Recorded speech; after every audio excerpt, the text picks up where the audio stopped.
Sino sa inyo yung cesarean na nanganak? Grabe, ang sakit pala sa likod talaga guys, no? Kapag cesarean ka, tingnan mo naman yung baby kong cesarean. Ayan na ang resulta ngayon. Di naman ako nagsisi nung na-cesarean ako, pero ang sakit talaga sa likod.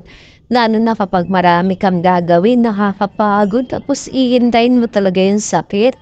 Lalo pa ako, wala yung mister ko dito. Walang naghihilot sa akin tuwing gabi. Ako na lang ang naghihilot niyan. Mupo muna ako guys kasi kinuha ko yung anak ko. Tumaabot na nga siya doon sa may pintuan namin. Kaya talagang inaabangan ko palagi yung pagpunta niya doon dahil delikado baka makapulot ng mga bato. At ito na nga, nagpapahinga ako. Mas pa-smell po pala ako sa camera dyan. Kasi nga, pagod pa ako niyan guys, kaya pinahinga ko muna yung likod ko. Dito sa kanto na to, lagi ako dito naupo kasi inihilot ko banda dyan yung likod ko. Tanging yan yung kanto na yan yung nakakapagpahilot lang ng likod ko dahil wala talagang ibang maghihilot ng likod ko kapag wala yung mister ko dito sa bahay. At ito binabantayan ko muna ang bata. Dahil sobrang pagod ko nga dyan, kakalinis ko lang ng bahay at ito na naman, nagpalit na naman ako ng diaper ng aking makulit na baby. Sobrang hirap na talagang binisan ng diaper nito guys kapag nagpapalit kami ng diaper o mga damit niya dahil ang likot-likot niya na at ang mga paa niya ay iniiwas niya doon sa diaper o short niya. Ganito na pala pag toddler, sobrang makukulit na talaga sila kasi may sarili na silang mga desisyon sa buhay.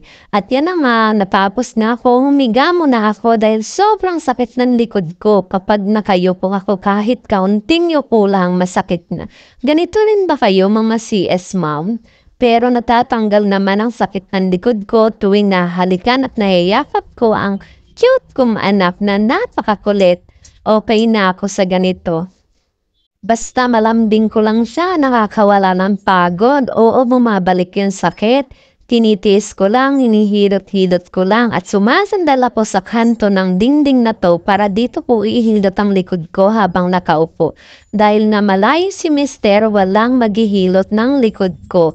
Kaya ako na lang talaga yung naghihilot nito kasi sobrang sakit guys. Alam mo yung pagka kinapitan mo siya, parang ang sarap-sarap hilutin. Ganun yung nararamdaman ko dahil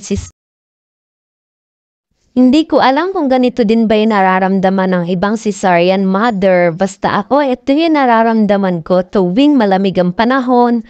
O basta yung napapayuko lang ako, sobrang sakit na talaga. May mga friend din akong cesarean pero may natanungan ako ng isang beses. Ang sabi niya sa akin, hindi naman daw madalas sumasakit ang likod niya. Pero sa akin, bakit ganon? Tuwing nayuko ako, tuwing malamig ang panahon, sobrang sakit niya na. Hindi naman yan sobrang sakit, pero parang hindi ka mapakali dahil may nararamdaman ka sa likod mo. Ganun yung nararamdaman ko, guys. Sana may makasagot sa vlog ko na to. Kung ganun din ba kayo sa mga cesarean moms dyan, sana masagot niyo yung tanong po kasi hindi nga ako makapagtanong din sa iba dahil hindi naman lahat ng tao ay cesarean. Kaya salamat sa panonood. Mag-update ulit ako sa aming vlog 4 dito sa house. Bye-bye!